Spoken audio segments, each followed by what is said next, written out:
Terima kasih Ibu Dr. Ati Ratnawati MSc.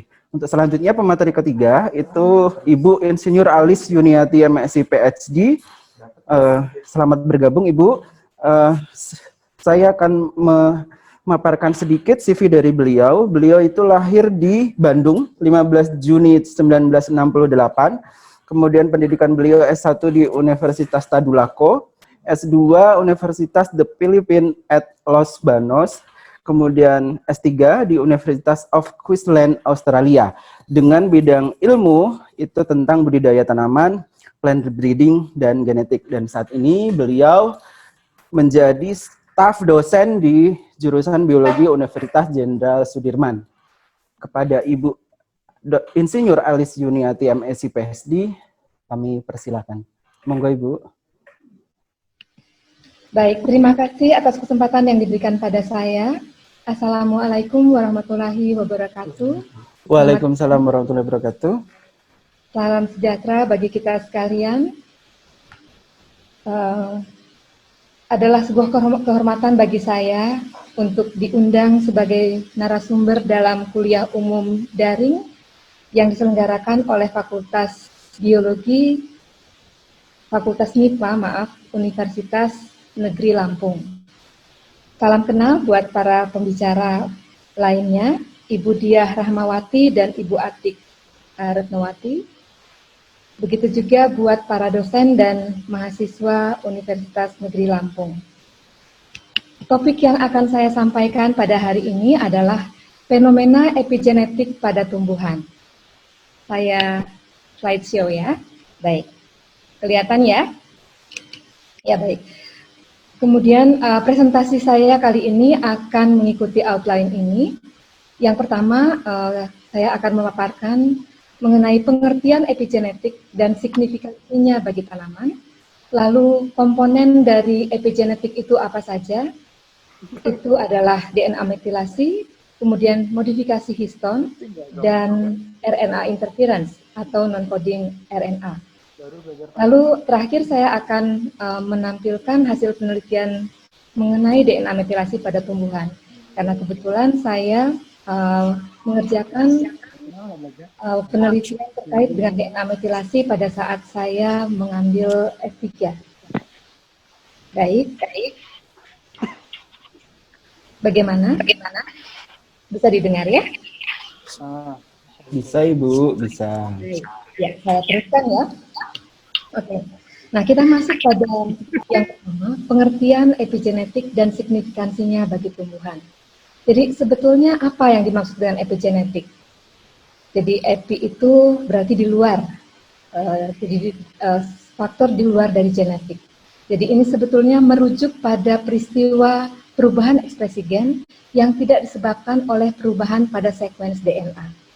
Jadi ada perubahan fenotip, kemudian yang unik adalah bahwa epigenetik ini dapat diturunkan baik melalui mitosis maupun meiosis.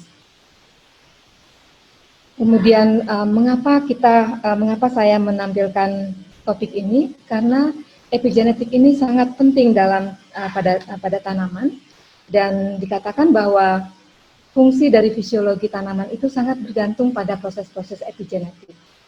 Jadi faktor-faktor epigenetik yang disebutkan tadi, DNA metilasi, kemudian modifikasi histon, dan RNA interference, itu sangat terlibat sangat penting di dalam proses regulasi ekspresi gen. Nah, jadi kalau pada tanaman ketika terjadi perubahan fenotip, apakah akibat perlakuan sekaman atau stres yang lain, itu akan menyebabkan perubahan fenotip, dan seringkali perubahan fenotip ini disertai atau bahkan didasari oleh perubahan epigenetik. Ini adalah contoh yang saya berikan dalam slide ini, di mana perlakuan dingin yang kita kenal dengan istilah vernalisasi, lalu perlakuan fotoperiod atau pengaturan durasi pencahayaan pada tanaman, itu merupakan perlakuan yang banyak dilakukan untuk memacu pembungaan. Dan ditelusuri bahwa ternyata perlakuan vernalisasi dan fotoperiod ini menyebabkan terjadinya perubahan epigenetik pada tanaman, dan itu kemudian memacu terjadinya pembungaan pada tanaman. Ini adalah bahasan yang kedua, yaitu beberapa mekanisme epigenetik yang diketahui. Yang pertama adalah metilasi DNA, lalu modifikasi histon dan RNA interference. Untuk RNA interference ini kadang-kadang ada yang menyebutnya sebagai non-coding RNA. Nah, jadi metilasi DNA itu merupakan suatu proses yang sangat umum terjadi pada semua organisme, dan ia merupakan proses sel biologi di mana terjadi penambahan gugus metil pada basa DNA. Dan biasanya yang mengalami penambahan gugus metil tersebut adalah basa sitosin. Penambahannya terjadi pada atom C kelima dari basa sitosin. Nah, ini contoh-contoh yang terjadi dengan organisme yang mengalami metilasi DNA pada basa sitosin. Ini pada bakteri misalkan. Fenomena metilasi basa sitosin ini seringkali menjadi marker untuk melindungi DNA inang atau DNA dari sel bakteri itu oleh pemotongan oleh enzim restriksi. Sehingga apabila ada DNA asing yang masuk, patogen, yang dipotong-potong oleh enzim restriksi dari sel bakteri adalah DNA asing tersebut. DNA-nya sendiri tidak dipotong-potong karena DNA-nya termetilasi. Jadi itu adalah cara bakteri untuk membedakan DNA-nya sendiri dan DNA asing yang masuk ke dalam sel bakteri. Kemudian mengenai kejadian metilasi atau penambahan gugus metil pada sitosin, kalau pada tanaman, penambahan gugus metil itu seringkali terjadi pada urutan CG. Jadi kalau kita tahu bahwa DNA itu terdiri atas sekuens nukleotida dan nukleotida ini terdiri atas mengandung basa adenin, guanin, sitosin, dan timin. Lalu ketika ada urutan CG atau CNG, di mana N ini bisa adenin, bisa guanin, bisa basa apa saja. Nah, disitulah C-nya mengalami metilasi. Agak berbeda dengan fungi dan mamalia. Nah, pada fungi dan mamalia, peristiwa metilasi DNA ini seringkali ditemukan pada urutan CG. Jadi CNG tidak, ya. Jadi CG dan CNG itu lebih ditemukan pada tanaman. Sehingga peristiwa metilasi DNA ini sangat lebih banyak ditemukan pada tanaman. Maksud saya adalah proporsi sitosin yang mengalami metilasi itu lebih banyak pada tanaman dibandingkan pada katakanlah mamalia. Oke, nah ini yang kita lihat di sini adalah peristiwa metilasi DNA, misalkan pada fungi, pada tanaman itu hampir 30%, kemudian pada vertebrata 3-6%, kemudian metilasi DNA ini sangat bervariasi pada berbagai spesies. Ada spesies yang hanya 2,3% sitosinnya mengalami metilasi, misalkan pada E. coli, sementara pada Drosophila itu sangat sedikit, hanya 0,03%. Jadi Drosophila ini dikenal sebagai organisme yang memiliki metilasi DNA sangat rendah dibandingkan organisme yang lain. Kemudian apa akibat dari metilasi DNA tersebut pada sel yang sel inang? Ketika metilasi DNA terjadi secara ekstensif pada bagian promotor dari suatu gen, itu menyebabkan penghambatan ekspresi gen. Jadi menghambat proses transkripsi. Lalu mengapa metilasi DNA itu dikatakan sebagai fenomena yang umum terjadi pada berbagai organisme? Karena ternyata metilasi DNA itu memiliki peranan yang penting dalam pertumbuhan dan perkembangan organisme. Begitu juga pada tanaman. Kita tahu bahwa secara genetik berbagai jaringan pada tanaman itu memiliki susunan DNA yang identik, jadi genotipnya sama, gitu ya. Tetapi kita tahu juga bahwa berbagai jaringan yang berbeda pada tanaman itu mengekspresikan gen-gen yang berbeda. Dan itu ternyata berkaitan dengan peristiwa metilasi DNA. Jadi metilasi DNA ini terlibat dalam pengaturan gen-gen mana yang akan di-off-kan dan di-on-kan pada jaringan yang berbeda dari suatu organisme. Begitu juga pengaturan ekspresi gen pada tahap perkembangan yang berbeda. Misalkan pada tahap vegetatif tanaman dan pada tahap generatif tanaman. Pastinya pada tahap yang berbeda tersebut, gen-gen yang on dan gen-gen yang off itu pasti berbeda. Nah, bagaimana sistem di dalam tanaman ini mengatur mana gen yang akan diekspresikan, mana yang tidak, itu salah satunya lewat peristiwa metilasi DNA. Jadi gen-gen yang akan diaktifkan transkripsinya itu tidak termetilasi, sementara yang akan di-off-kan transkripsinya mengalami metilasi yang ekstensif. Lalu dikatakan pula bahwa metilasi DNA ini merupakan mekanisme respon terhadap kondisi lingkungan. Seperti contoh tadi, ada contoh tadi dikatakan bahwa peristiwa vernalisasi dan peristiwa fotoperiod menyebabkan perubahan epigenetik dan itu kemudian mengakibatkan tanaman menjadi cepat berbunga. Nah, pada slide ini kita melihat sebuah ilustrasi yang menceritakan hubungan antara DNA metilasi dan aktivasi transkripsi. Oke, sebelah kiri ini, apakah bisa dilihat kursor yang saya gerakkan? Semoga bisa ya. Sebelah kiri ini adalah gambar dari sitosin yang tidak mengalami metilasi. Jadi lihat pada atom C kelimanya itu ada gugus hidrogen. Kemudian sebelah kanan ini adalah gambar dari basa sitosin yang mengalami metilasi. Pada atom C kelima itu terdapat gugus metil. Nah, metilasi dari sitosin ini dibantu oleh enzim yang namanya adalah DNA metiltransferase. DNA metiltransferase ini ada macam-macam, ada DNMT1, DNMT3A, DNMT3B. Nah, SAM ini adalah S-adenosyl metionin. Ini adalah substrat dari di mana enzim-enzim ini mendapatkan substrat dari molekul mana enzim-enzim DNA metiltransferase tadi mendapatkan gugus metil. Ya. Kemudian kita lihat di sini, ketika basa sitosin yang ada pada katakanlah susunan basa gen itu banyak yang tidak termetilasi pada gambar sebelah kiri ini. Di sini kita melihat bahwa struktur kromatinnya itu longgar atau terbuka. Nah, struktur yang demikian ini kita sebut sebagai struktur aktif. Artinya struktur yang longgar ini dapat ditranskripsikan. Gen-gen yang strukturnya seperti ini dapat ditranskripsikan. Kenapa? Karena aparatus transkripsi bisa mengakses susunan basa-basa yang ada pada DNA ini, intai DNA ini.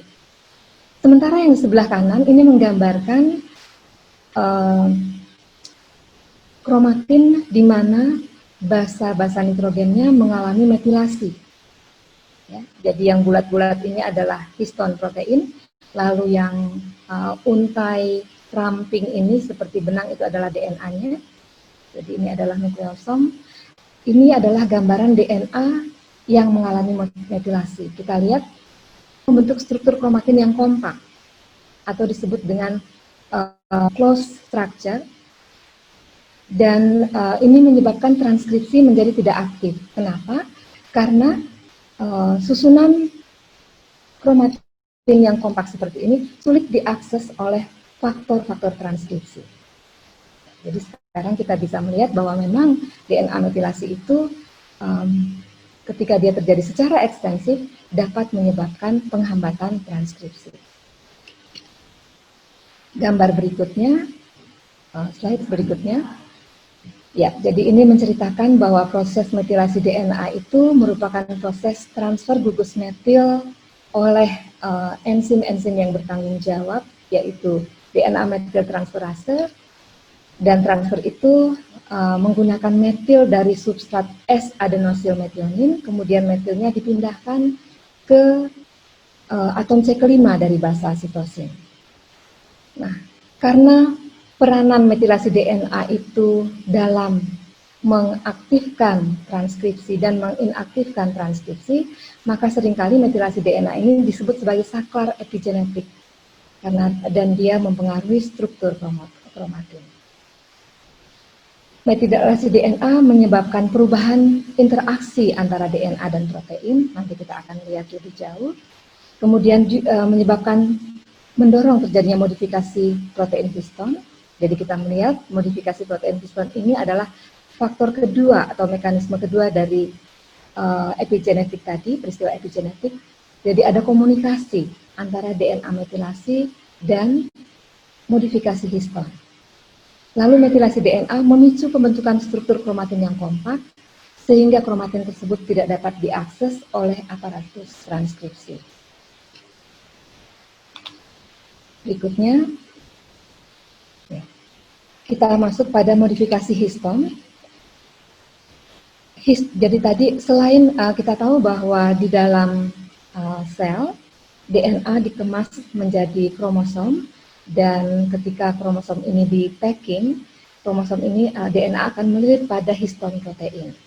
Nah, histon protein tersebut dapat mengalami modifikasi.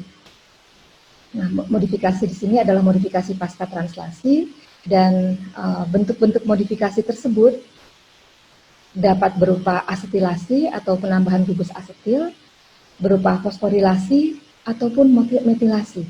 Jadi sekarang yang mengalami metilasi tidak hanya DNA, tetapi juga protein histon.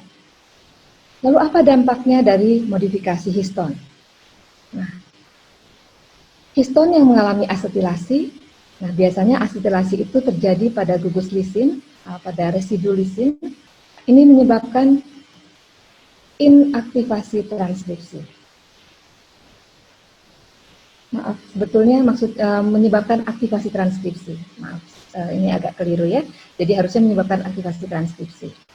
Jadi histon yang terasetilasi itu menyebabkan aktivasi transkripsi. Kemudian bentuk modifikasi kedua yang terjadi pada histon adalah metilasi. Dan biasanya metilasi ini terjadi pada residu arginin dan lisin. Ini menyebabkan inaktivasi transkripsi. Kemudian bentuk modifikasi yang lain pada histon adalah fosforilasi. Ini biasanya terjadi pada gugus serin. Ya. Kemudian bagaimana bisa histon yang mengalami modifikasi itu kemudian menyebabkan perubahan ekspresi gen?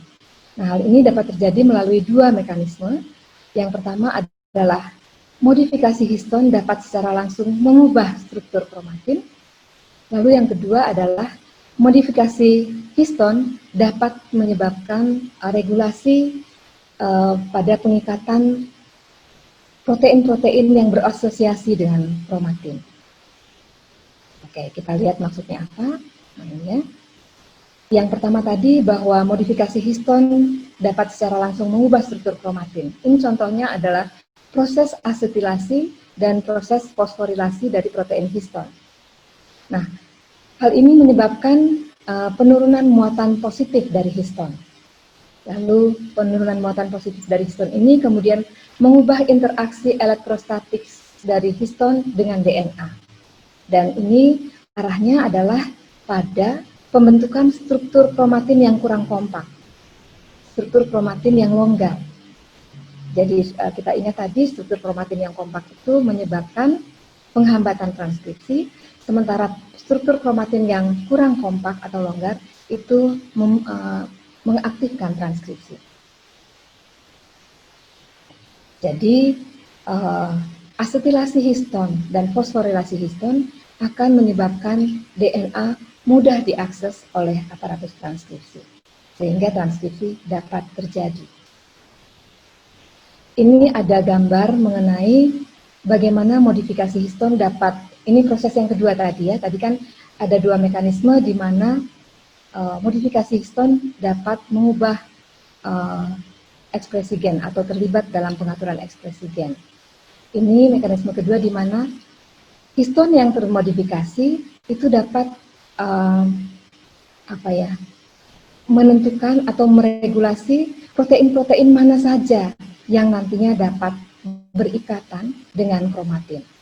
Gambar ini adalah gambar protein histon yang dililit oleh benang DNA, atau ini adalah gambar nukleosom. Lalu ini adalah ekor histon 3 dan ini adalah ekor histon 4.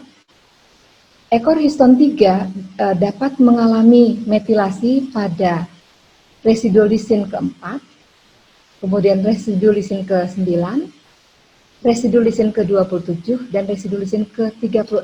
Itu yang umumnya terjadi. Metilasi terjadi pada residu-residu lisin tersebut. Lalu residu lisin yang ke-9 itu dapat mengalami ke-14, residu lisin yang ke-14 itu dapat mengalami asetilasi. Kemudian ini serin ke-10 itu dapat mengalami fosforilasi. Kemudian ekor histon 4 itu biasanya ketika terjadi metilasi itu terjadi pada residu lisin yang ke-20. Nah, apa akibatnya ketika protein histon 3 dan protein histon 4 ini mengalami metilasi? Kita lihat, metilasi histon tersebut menyebabkan kromatin ini akan merekrut protein-protein tertentu. Ini protein-proteinnya yang ditandai dengan berbagai macam warna ini. Dan protein-protein ini memiliki dampak terhadap struktur kromatin dan akhirnya pada dapat atau tidaknya transkripsi terjadi. Sebagai contoh saja ini, metilasi pada lisin ke-9, residu lisin ke-9, itu menyebabkan kromatin mudah berasosiasi dengan protein HP1. HP1 itu adalah heterokromatik protein 1. Dan kita tahu kalau bagian genom yang bersifat heterokromatin itu adalah bagian genom yang sangat padat dan biasanya tidak diekspresikan. Lalu bagian genom yang disebut eukromatin itu adalah bagian genom yang tidak padat, longgar, dan itu adalah bagian-bagian genom yang diekspresikan. Jadi jelas sekali terlihat di sini bahwa ketika histon mengalami modifikasi, dalam hal ini metilasi maupun asetilasi, itu akan merekrut protein-protein yang lain. Dan protein-protein yang lain ini, misalkan tadi heterokromatik protein 1 itu menginduksi, secara khusus HP1, menginduksi pembentukan struktur kromatin yang kompak seperti heterokromatin. Berikutnya, nah ini yang menarik, ini menceritakan pada kita bagaimana proses metilasi DNA itu pada akhirnya akan menyebabkan pembentukan struktur kromatin yang kompak seperti yang terlihat di bawah ini. Dan di sini juga kita akan melihat bahwa peristiwa DNA metilasi ini juga dapat menyebabkan terjadinya histon modifikasi. Jadi ada komunikasi antara DNA metilasi dan modifikasi histon.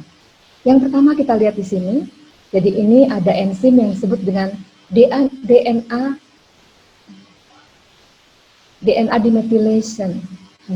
demethylation enzyme, DDM1. Itu adalah enzim yang menyebabkan lepasnya gugus metil dari DNA. Ya. Jadi ketika DDM1 ini bekerja, maka itu akan menarik enzim DNA methyltransferase untuk mengakses gugus-gugus sitosin, basa-basa sitosin pada genom yang tidak termetilasi. Ya, jadi kalau DDM1 itu melepaskan gugus metil, sementara DNA methyltransferase itu akan menambahkan gugus metil. Oke, jadi ketika DNA methyltransferase itu kemudian memperoleh akses untuk melakukan metilasi kepada basa-basa sitosin pada genom, hal ini kemudian merekrut kompleks lain, SIN3 histon deasetilasi kompleks dan juga merekrut metil sitosin binding protein. Ini kompleks yang sangat besar ya. Nah, kalau dari namanya HDAC, histone deacetilasi kompleks, ini adalah protein yang menyebabkan hilangnya gugus asetil dari histone. Oke, nah jadi tadi ceritanya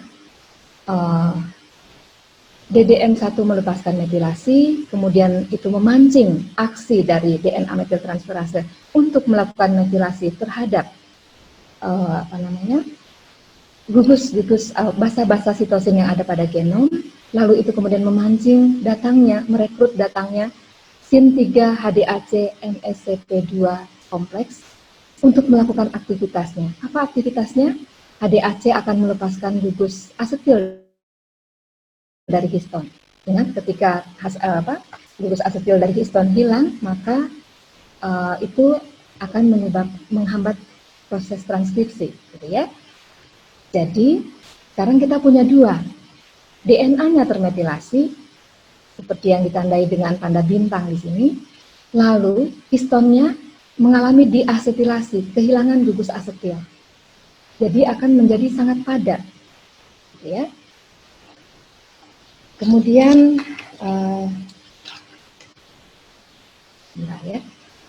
lalu metilasi dari histone 3 lisin 9 oleh kriptonit. Jadi sekarang histonnya mengalami metilasi. Jadi ada 3 hal sekarang. Histon mengalami deasetilasi, kehilangan gugus asetil, lalu DNA mengalami metilasi, dan histon juga mengalami metilasi. Jadi mekanisme yang bertumpuk yang menginduksi terjadinya pembentukan struktur kromatin yang padat. Lalu hal ini menyebabkan rekrutmen dari LHP1, light heterochromatic protein 1. Jadi menginduksi pembentukan kromatin yang seperti heterokromatin. Kita ingat tadi heterokromatin adalah bagian genom yang padat, sangat padat, dan tidak aktif ditranskripsikan. Dan ini adalah hasil akhir yang terjadi ketika kromatin mengalami metilasi DNA, lalu kehilangan gugus asetil pada histon, lalu mengalami metilasi pada histon. Kromatinnya menjadi sangat padat, seperti heterokromatin, dan sulit diakses oleh faktor-faktor transkripsi. Akibatnya, transkripsi menjadi inaktif. Kita pindah pada mekanisme yang ketiga dari faktor epigenetik yang mempengaruhi ekspresi gen, yaitu RNA interference. Nah, ini sangat jadi mekanisme ini diungkap oleh Fire dan Melo pada tahun 1998. Mereka mempublish sebuah paper pada Nature yang berjudul Potent and Specific Genetic Interference by Double-Stranded RNA in C. elegans. Cacing ya, jenis cacing. Jadi apa yang mereka lakukan adalah mereka mencoba men-silence gen tertentu pada C. elegans dengan cara menyuntikkan double-stranded RNA. Pada gambar ini kita lihat ini adalah double-stranded RNA. Double-stranded RNA ketika diintroduksi ke dalam sel, disuntikan ke dalam sel, itu menyebabkan sel merespon dengan cara mengaktifkan dicer, enzim dicer. Apa itu dicer? Diberi nama dicer dari namanya, dia fungsinya untuk memotong-motong, dalam hal ini memotong double-stranded RNA yang masuk tadi. Kenapa dipotong-potong? Karena itu adalah double-stranded RNA asing yang dikenali oleh sel sebagai RNA asing yang harus dipotong-potong. Nah, dipotong-potongnya menjadi double-stranded RNA berukuran kecil. Ini gambarnya. Ukurannya sekitar 20-24 pasangan basa. Karena dia kecil, maka disebut dengan small interfering RNA. Jadi small interfering RNA. Lalu small interfering RNA ini di dalam sel ditangkap oleh RISC kompleks. Apa itu RISC? RISC adalah RNA induced silencing complex. Dari namanya RNA induced silencing complex, ini artinya ini adalah protein yang berfungsi menginduksi silencing. Silencing dalam hal ini adalah meng-off-kan gen. Ya. Nah, lalu apa yang terjadi? Small interfering RNA tadi ditangkap oleh RISC kompleks, kemudian RISC kompleks ini memiliki kemampuan untuk mengubah double stranded RNA menjadi single stranded RNA. Jadi terlihat di sini jadi sudah single stranded. Lalu single stranded RNA ini ya, ada yang komplement dengan gen target yang mau di silent tadi. Kita ingat ini peristiwanya adalah eksperimen untuk menginduksi gen silencing. Jadi ini adalah transkrip atau messenger RNA dari gen yang mau di silent. Nah, single stranded RNA tadi berpasangan dengan messenger RNA target tadi yang mau di silent. Kenapa bisa berpasangan? Karena memang double stranded RNA ini dirancang komplement dengan messenger RNA target yang akan di silent tadi. Nah, selanjutnya adalah bagian dari RISC kompleks tadi ada juga yang berfungsi sebagai slicer. Nah, sekarang namanya slicer untuk membedakan yang di atas namanya dicer, yang di bawah ini namanya slicer. Slicer sama juga sebetulnya artinya pemotong. Jadi slicer ini akan memotong-motong messenger RNA target tadi. Kita lihat ini messenger RNA-nya yang berwarna hijau sudah dipotong-potong, terdegradasi. Apa akibatnya kalau messenger RNA ini sudah terdegradasi? Akibatnya adalah tidak ada lagi bahan untuk translasi, sehingga tidak akan dihasilkan protein dari messenger RNA ini, tidak terjadi translasi, maka gen ini silence, tidak menghasilkan produk. Baik, kalau yang kita lihat tadi, DNA metilasi dan histon modifikasi itu menghambat transkripsi. Nah, proses itu kita sebut dengan transcriptional gene silencing. Jadi, upaya men-silence gene pada level transkripsi dengan menghambat transkripsi. Kalau ini RNA interference yang dihambat adalah proses translasi, sehingga ini sering disebut dengan post-transcriptional gene silencing.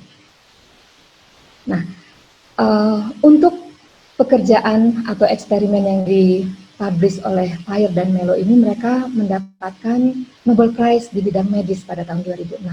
Dikatakan bahwa ini kurun waktu yang dibutuhkan untuk mengenali bahwa hasil kerja ini merupakan hasil kerja yang sangat signifikan dampaknya di bidang kehidupan manusia, itu cukup singkat, 98 ke 2006, hanya 8 tahun. Waktu yang diperlukan bagi tim Nobel Prize untuk mengenali bahwa ini adalah penemuan yang sangat penting. Dan mereka kemudian memberikan Nobel Prize pada kedua saintis ini, Craig Mello dan Andrew Fire. Oke, nah, fenomena RNA silencing, ini sering disebut dengan istilah lain. Ada yang menyebutnya sebagai RNA interference, ada juga yang menyebutnya sebagai teknik gene silencing atau knockout gene. Maaf, ini sebetulnya bukan sebutannya, tapi ini adalah aplikasi dari fenomena RNA interference. RNA interference ini digunakan untuk men-silence gene atau untuk men-knockout gene atau untuk membungkam gen. Nah, bisa dimengerti mengapa tadi Fire dan Mello mendapatkan Nobel Prize, karena ini sangat signifikan di bidang medis, di mana para ahli kemudian, para saintis kemudian melakukan berbagai eksperimen untuk men-knockout gen-gen yang defect yang menyebabkan penyakit pada manusia misalnya. Fenomena RNA interference ini juga terjadi pada fungi dan dikenal dengan istilah quelling. Lalu tadi ada istilah PTGS, itu juga nama lain dari RNA interference, post transcriptional gene silencing. Nah, bagaimana saintis melakukan gene silencing ini? Yaitu tadi dengan cara menyuntikkan double stranded RNA yang komplement dengan gen yang menjadi target silencing. Nah, yang unik, kenapa tadi kita katakan, kalau tadi itu kan ketika orang mengintroduksi double stranded RNA ke dalam sel suatu organisme, itu adalah artificial. Lalu mengapa dikatakan bahwa RNA interference ini adalah salah satu komponen epigenetik yang penting pada tumbuhan? Itu karena fenomena RNA interference ini juga terjadi secara alami pada tumbuhan dan hewan. Dan ini ternyata merupakan mekanisme dari sel untuk mengatur ekspresi dari gen-gen yang dibutuhkan untuk diekspresikan dan men-knock out ekspresi dari gen-gen yang tidak dibutuhkan untuk diekspresikan pada jaringan-jaringan tertentu ataupun pada tahap perkembangan tertentu. Lalu RNA interference ini juga merupakan mekanisme perlindungan diri dari infeksi virus dan juga perlindungan diri dari aktivitas transposon. Apa itu transposon? Transposon itu adalah potongan DNA yang disebut elemen loncat karena kemampuannya untuk berpindah tempat dari satu tempat dalam genom ke tempat lain. Dan kita tahu kalau dia melompat tentu akibatnya kalau dia melompat pada gen tertentu ya bisa menyebabkan terjadinya mutasi. Kemudian kalau tadi secara artifisial yang dilakukan adalah menyuntikkan double stranded RNA ke dalam sel, kalau dalam secara alami pada berbagai organisme itu terdapat mikroRNA. Jadi double stranded RNA ini perannya digantikan oleh mikroRNA, ya. Jadi dalam secara endogen. Ya. Nah, jadi mikroRNA ini berfungsi untuk meregulasi ekspresi gen. Dan karakteristiknya hampir sama dengan double stranded RNA. Dia memiliki untai ganda juga. Mengapa dia menjadi untai ganda? Karena kita tahu kita ya, RNA itu adalah untai tunggal. Pembentukan untai ganda pada mikroRNA ini adalah karena bagian ujung-ujung dari mikroRNA itu adalah saling komplement satu dengan yang lain. Sehingga ketika dia saling komplement, dia bisa saling berpasangan. Kemudian bagian tengahnya yang tidak saling komplement nanti akan membentuk struktur hairpin. Kita pindah pada bahasan yang terakhir dari presentasi saya. Ini adalah hasil penelitian DNA metilasi pada tumbuhan. Ini yang saya lakukan ketika mengerjakan disertasi saya. Gambaran yang kita lihat di sini ini adalah pola metilasi DNA dari tanaman tebu. Kita lihat ada tanaman tebu yang ditanam varietas yang sama ya, varietas yang sama ditanam pada 3 lokasi yang berbeda dan saling berjauhan dan sudah 35 tahun, lebih dari 35 tahun beradaptasi di lokasi masing-masing. Kita lihat apa yang terjadi. Tanda panah ini menunjukkan satu marka DNA ini dan marka DNA ini terdapat pada semua sampel yang terdapat pada lokasi B. Jadi ini menunjukkan terjadi perubahan pola metilasi DNA yang berbeda antara lokasi A, B, dan C. Nah, yang tidak diperlihatkan di sini adalah gambar dari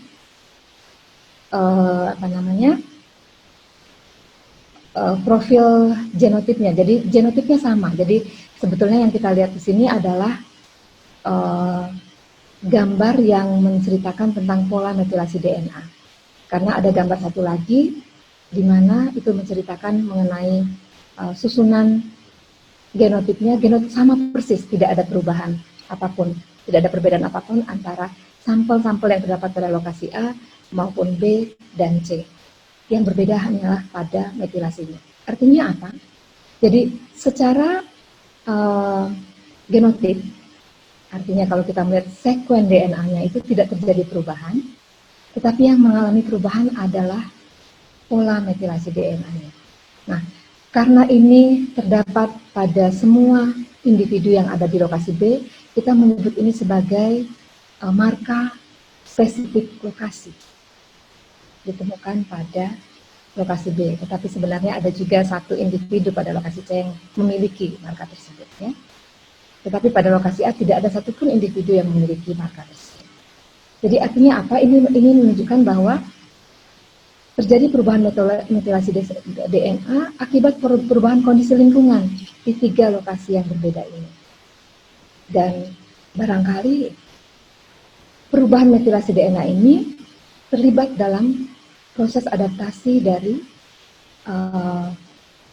tanaman tebu ini di lokasi yang berbeda-beda tadi. Nah, ini ketika kita membuatkan dari banyak data yang masuk. Jadi ini kalau ini hanya ada satu marka yang terlihat, dari sejumlah marka-marka lain yang kemudian kami temukan, ketika kita membuat analisis PCR, kita mendapati bahwa sampel-sampel itu tergrup berdasarkan lokasinya. Jadi pola metilasi DNA dari sampel-sampel tersebut menyebabkan sampel-sampel tersebut mengelompok pada kelompok-kelompok berdasarkan lokasinya. Jadi ini menguatkan apa yang kita lihat di gambar tadi, bahwa terdapat marka spesifik lokasi yang terbentuk pada tebu yang ditanam di 3 lokasi yang berbeda. Nah, kemudian ini penelitian yang tadi dilanjutkan, begitu ya. Ini adalah ceritanya. 3 lokasi tadi kami mendapatkan DNA tanaman dari tanaman yang ditanam di lapangan atau field grown plant. Ini 3 lokasinya. Lalu tanaman tersebut kami tanam di greenhouse selama 1 tahun. Ada 2 greenhouse. Greenhouse 1 dan greenhouse 2. Greenhouse 1 itu kami pasang suhunya konstan 21 derajat Celcius, dan greenhouse 2 kami pasang suhunya konstan 28 derajat Celcius. Lalu terlihat ada kecenderungan terbentuk marka baru, lihat ini yang diberi tanda panah, marka baru setelah 1 tahun, ya. Jadi setelah ditanam selama 1 tahun di greenhouse, terbentuk marka metilasi baru yang ditemukan pada tanaman-tanaman yang ditanam di greenhouse, baik greenhouse 1 maupun greenhouse 2. Ini yang pertama, sangat tipis memang, ya. Ini. Kemudian yang ini.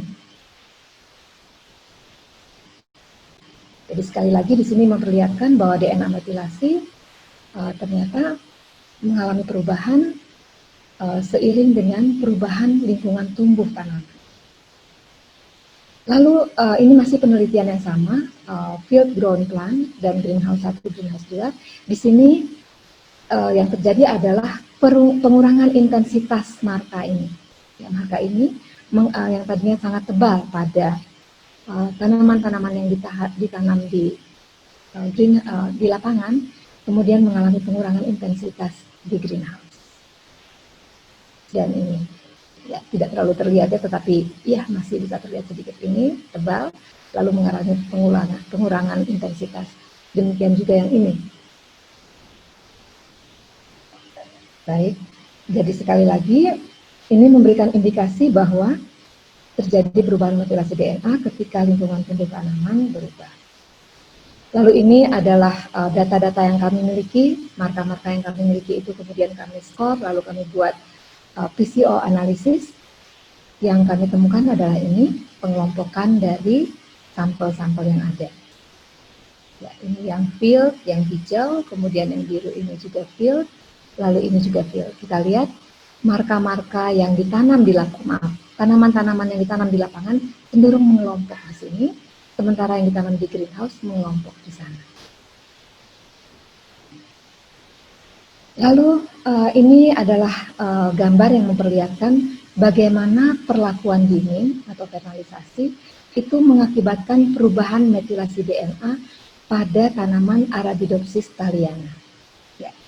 Oke, nah ini gambarnya memperlihatkan dua hal. Jadi ada template yang tidak didigesti dan template yang didigesti.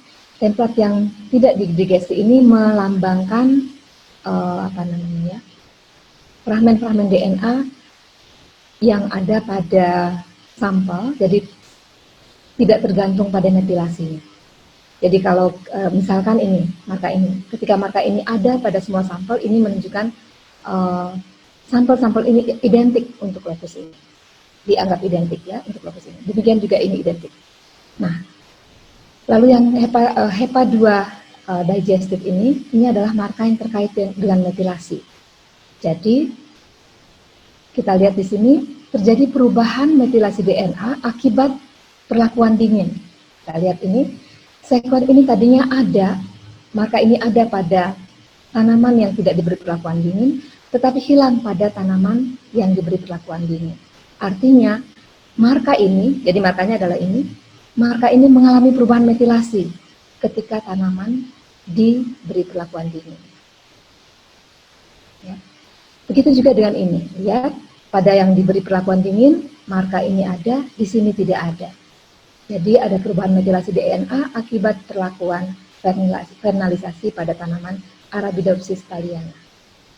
Lalu ini adalah gambar, nah kalau ini tidak terkait dengan metilasi DNA, ini terkait dengan perubahan DNA akibat proses rekayasa genetika dan kultur jaringan. Ya. Kalau kultur jaringan kita kenal ada yang fenomena soma klonal variasi, dan bisa jadi perubahan soma klonal tersebut disebabkan karena perubahan DNA seperti yang terlihat di sini. Ini 1, 2 sampel 37 dan 47 ini adalah tanaman non tissue culture. Lalu yang berikutnya di sini adalah tanaman tissue culture. Kita lihat di sini tanaman tissue culture-nya mengalami kehilangan fragmen ini. Ya. Jadi ini sekali lagi ini bukan eksperimen metilasi DNA, tapi ini adalah eksperimen untuk melihat apakah genom tanaman tebu stabil ketika melewati kultur jaringan. Dan kita mengamati ada kehilangan fragmen di sini dan di sini.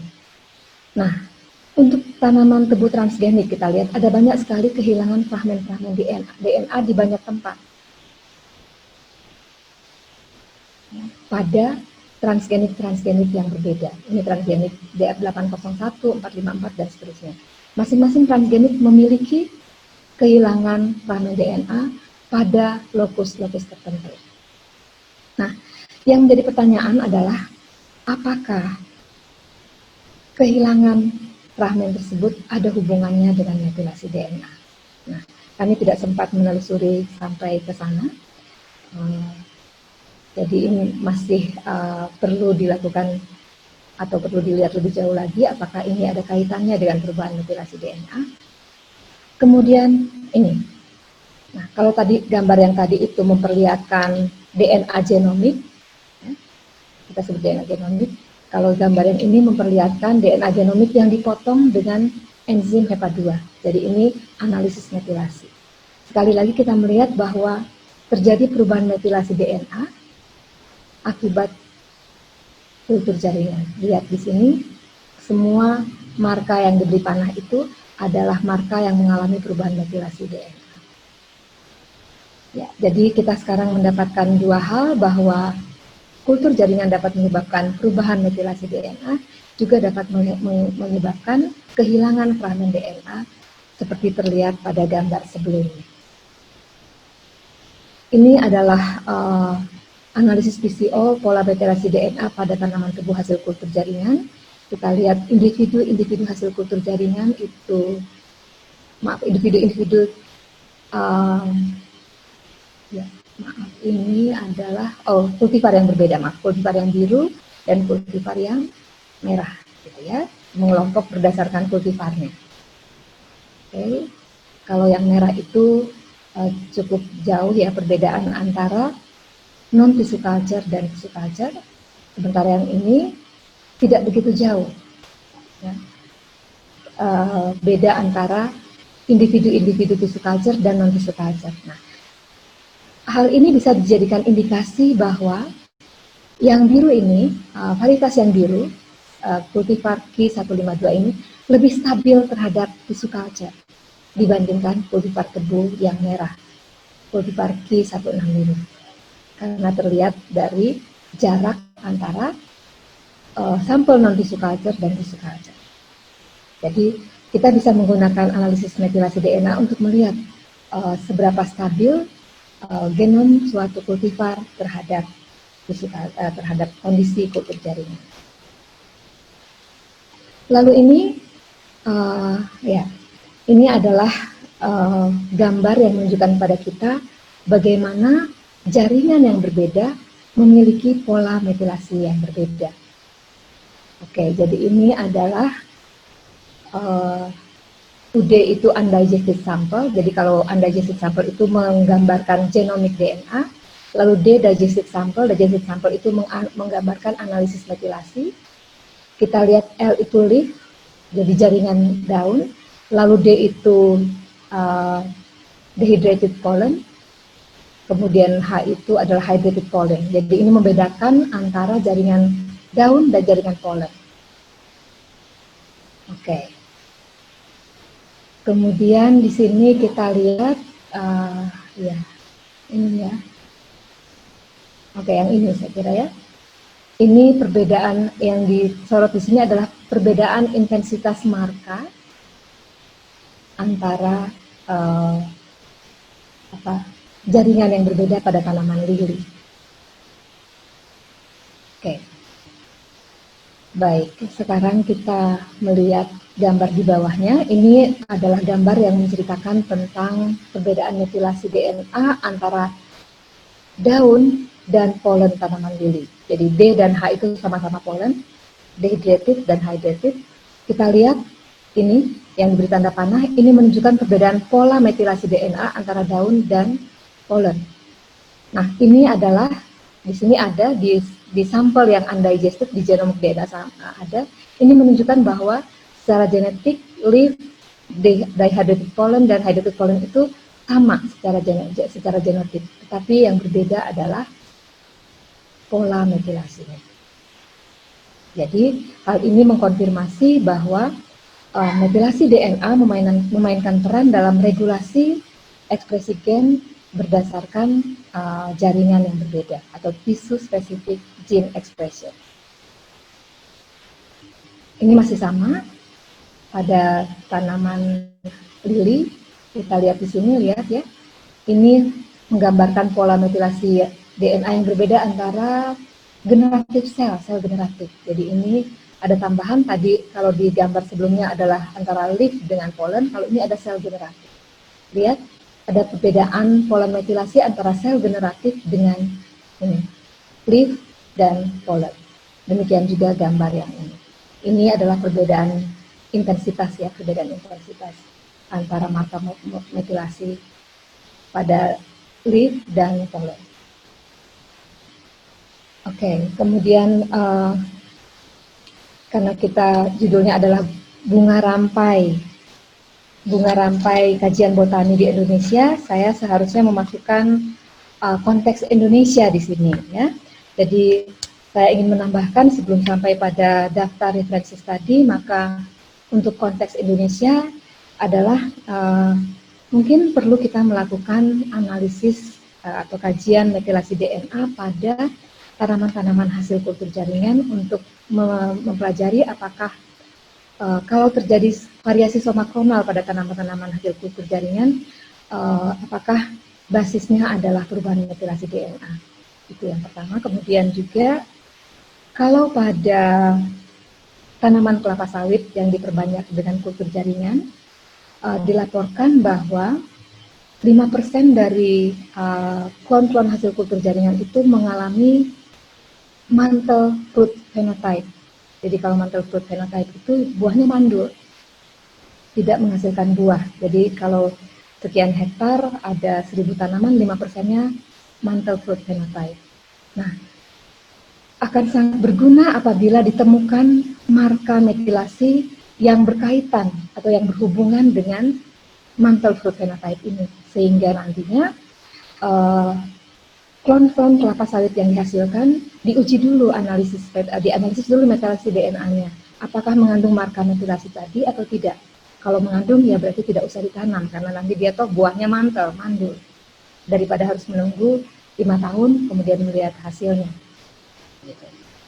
Itu kemudian ya barangkali juga untuk penelitian yang lebih jauh bisa juga dilakukan penelitian terkait dengan introduksi double-stranded RNA untuk knockout gen yang merugikan bagi tanaman. Ini adalah daftar referensi dari presentasi saya. Kemudian saya minta maaf karena di acknowledgement-nya ini banyak teman-teman dari Australia sebenarnya, karena memang ini mereka lah yang terlibat ketika saya menyelesaikan disertasi saya, tetapi ada salah satu teman dari Indonesia, Santi Basuki, ya, dan ikut bersama-sama dengan kami.